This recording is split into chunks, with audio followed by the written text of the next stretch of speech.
భయంకరమైన దోషంగా చెప్పబడిన దోషం ఎప్పుడూ మీ దగ్గరికి రావడానికి మీరు అంగీకరించకూడని వ్యక్తి అంటూ ఉంటే ఒక్కడే ఒక్కడు ఉంటాడు. ఎప్పుడూ మీరు అంగీకరించకూడదు ఆ వ్యక్తిని మీ దగ్గరికి రావడానికి. ఎవరో తెలుసా? భార్య బ్రతికుండి ఆరోగ్యవంతురాలై ఆయనకి సంతానాన్ని ఇచ్చినదయ్యుండగా ఆమెని విడిచిపెట్టి వేరొక భార్యని స్వీకరించిన వాడిని పొరపాటున కూడా దగ్గరికి రానివ్వకూడదు.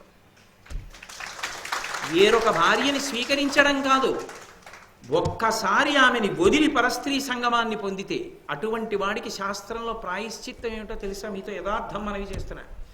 ప్రతిరోజు మధ్యాహ్న భోజనం చేసినప్పుడు వెళ్ళిన వీధికి వెళ్లకుండా ఒక సంవత్సరం పాటు వేరు వీధులకు వెడుతూ, అమ్మ ఆరోగ్యవంతురాలు, నా యందు మనసు కలిగినటువంటిది, నాకు సంతానాన్ని ఇచ్చినటువంటి ఇల్లాలు ఇంట్లో ఉండగా వేరొక స్త్రీతో కూడినటువంటి పాపాత్ముండి నీ చేతి అన్నం పెట్టి నా పాపం విరవమని ఏడాది పాటు ఇళ్ల ముందుకెళ్ళి అడుక్కుని అన్నం తినాలి.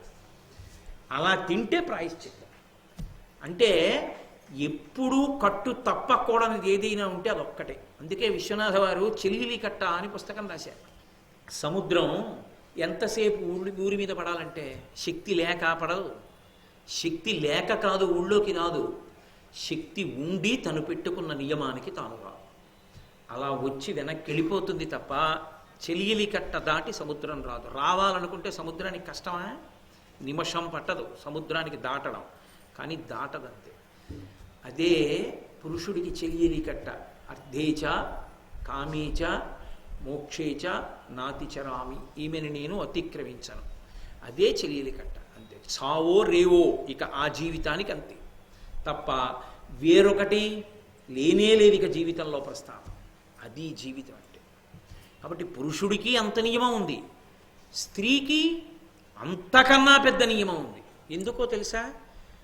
నేను అన్నీ మీకు విడమరిచి చెప్పడం కష్టం. కొన్ని ఏది ఎప్పుడు లేదని పక్కింట్లో కానీ ఇంకో చోట కానీ తీసుకున్నా పర్వాలేదు, కానీ జీవితంలో ఎప్పుడూ తీసుకోకూడదంటూ ఏదైనా ఉంటే ఒక్కటే ఉంటుంది. అది ఎక్కడా పుచ్చుకోకూడదు, ఒక్క తన భార్య దగ్గర అంతే.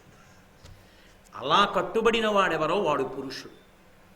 తన కామాన్ని తాను అదుపులో ఉంచుకొని ధర్మంతో ముడేసుకోగలిగిన వాడు పురుషుడు తప్ప విచ్చలవిడిగా తిరిగిన వాడు పురుషుడు కాలేడు. కాబట్టి పాతివ్రత్యము అన్న మాటకు అర్థం ఆమె చూసినంత మాత్రం చేత పురుషుడు తన కష్టాన్ని మరిచిపోతాడు.